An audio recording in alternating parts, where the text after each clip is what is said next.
7:06 y en nuestros estudios ya se encuentra el canciller de la República, Guillaume Long, con quien conversaremos sobre la conmemoración de un año más del feriado bancario, entre otros temas. Canciller, buenos días. Buenos días, muchas gracias por la invitación.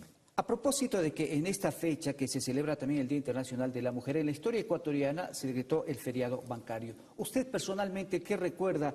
¿Qué pasó en esa época? De acuerdo, no sé si usted estaba estudiando en Europa, estaba aquí en el Ecuador. ¿Qué pasó? ¿Cuál era el momento histórico que vivía el país? Bueno, yo estudié en efecto en Europa y era mi último año de estudios. Yo creo que regresé al Ecuador en junio del 99, si no me equivoco, entonces llegué a los pocos meses, a los 3 meses del feriado bancario, y encontré un país destrozado, un Ecuador traumado, un drama nacional terrible.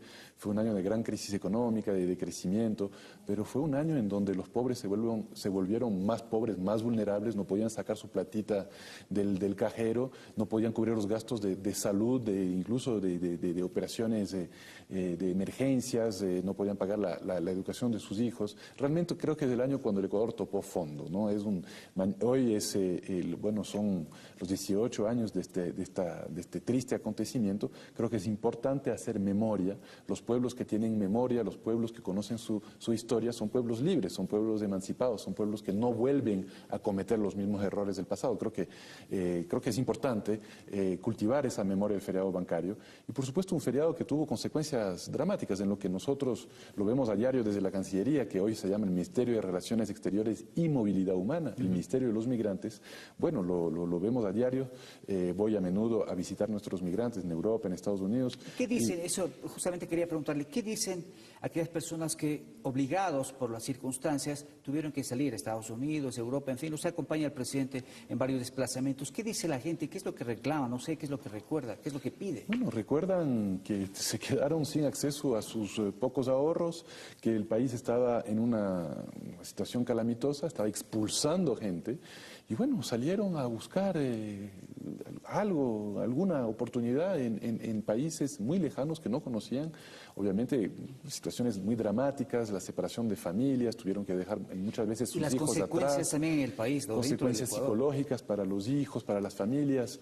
El otro día yo veía una estadística muy interesante, tristísima, que cerca del 47% de los niños ecuatorianos perdieron de alguna manera se alejaron de algún familiar cercano, ¿no? Un padre, una madre, un hermano, un familiar cercano en su entorno inmediato, que se fueron, que emigraron. Muchos no pudieron volver.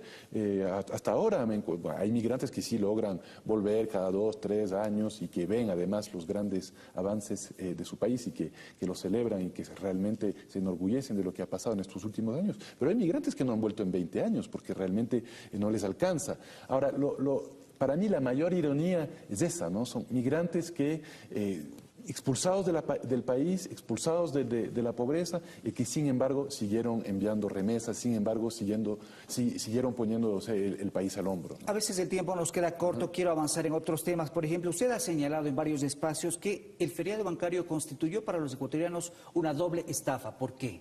Bueno, justamente eso, creo que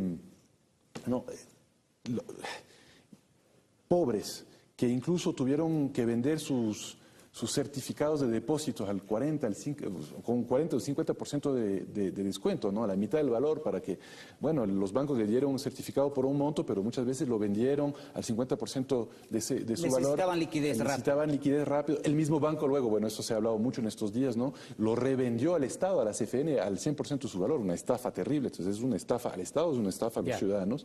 Migraron, llegaron a Europa, a Madrid, por ejemplo, a España, y se demoraron algunos años en establecerse, en conseguir trabajo, y empezaron a enviar remesas. Y llegamos a un momento en nuestra historia en que las remesas eran el primer rubro de ingreso de divisas, más allá incluso por encima de la renta petrolera. Entonces, en 2002, 2003, 2004 llegamos a tener 1.500, 1.600 millones de dólares en remesas. Lo que enviaban los migrantes al Ecuador. Que ingresaban al Ecuador. Eso salvó la economía nacional, salvó la macroeconomía. Pero al mismo tiempo Y no contentos de haber quebrado el país, la plutocracia banquera nuestra, ¿no? Estas argollas de banqueros corruptos nuestros, no contentos de haber quebrado el país, ya a los pocos años volvieron con las malas prácticas, sacando ellos su plata al exterior y sobre todo a paraísos fiscales. Creo que no es coincidencia que acabamos de tener una consulta popular en donde le preguntamos al pueblo ecuatoriano si quería luchar contra esas prácticas de evasión, de elusión fiscal, es porque ha sido un problema real para el Ecuador y hemos tenido élites, no todo el mundo evidentemente, afortunadamente, pero mucha gente pudiente sacando su plata del país. Entonces tenemos esa paradoja, migrantes que de 100 euros en 100 euros mandaban remesas al país, salvando al país, y por otro lado grandes banqueros, élites que sacaban no de 100 euros en 100 euros, sino de millones y millones de dólares la plata del país hasta la fecha. Entonces eso, o sea, los pobres rescatando la economía nacional y los ricos socavando el desarrollo nacional. Eso es una paradoja impresentable que también esa memoria la tenemos que cultivar, ¿no? Hemos visto a través de las redes sociales, específicamente de su cuenta de Twitter, que usted ha presentado un hashtag y ha presentado algunas preguntas, dice, para Guillermo Lasso. 5 preguntas para Guillermo Lasso. ¿Qué es lo que le quiere preguntar a Guillermo Lasso? No, lo que pasa es que el señor Lasso hace 2 días hizo unas declaraciones, me parece que en un canal de televisión, reconociendo de que tenía su plata afuera, ¿no? Entonces, y él dice, bueno, ahora, porque obviamente enfrenta una situación complicada políticamente, porque el pueblo democráticamente en las urnas ha ordenado de que los funcionarios públicos y los políticos de elección popular no tengan su dinero en paraísos fiscales. Entonces la periodista le preguntó, ¿y Se da un plazo de un año para que si los tiene los retornen al país. ¿Qué va a hacer? Entonces dice, no, evade un poco la pregunta, dice, no, yo soy respetuoso de las leyes, me va a tocar traer mi plata de afuera. Entonces, a mí me surgen algunas inquietudes. Uno, le pregunté al señor Lasso, bueno, ¿va a traer su plata de afuera solamente si gana o también la va a traer si pierde? ¿No? Eso es una pregunta creo que legítima. ¿Y por qué no la trae hoy? ¿Por qué no la trae mañana? ¿Por qué esperar a un posible triunfo el 2 de abril? Lo veo poco probable, pero ¿por qué esperar? Eso como primera pregunta. Segundo, le pregunté cuánto dinero y cuántas empresas offshore tiene afuera, ¿no? Si es que ya está reconociendo que las tiene, bueno, que nos diga cuánto dinero es y cuántas empresas son. Tercero, le pregunté cuánto dinero ha podido eludir en el pago de impuestos acá en Ecuador. ¿Cuánto no pagó de impuestos? ¿Cuánto no pagó de impuestos por tener estas empresas y estos dineros afuera, en paraísos fiscales? Y finalmente le pregunté si su banco en Panamá sirve también para que otros ecuatorianos puedan evadir impuestos. Me parece importante que si eso ha sido una herramienta, no solamente para él, sino para otros ecuatorianos que pueden ser parte también de esta misma, que pueden estar cayendo en las mismas prácticas. Esas son esencialmente las preguntas que le plantea el señor Lasso. Hasta ahora no hemos tenido respuesta. Muy amable. Gracias a Guillaume Long, canciller de la República, por estas observaciones, estas precisiones que he hecho con respecto al tema del feriado bancario. Y en lo internacional.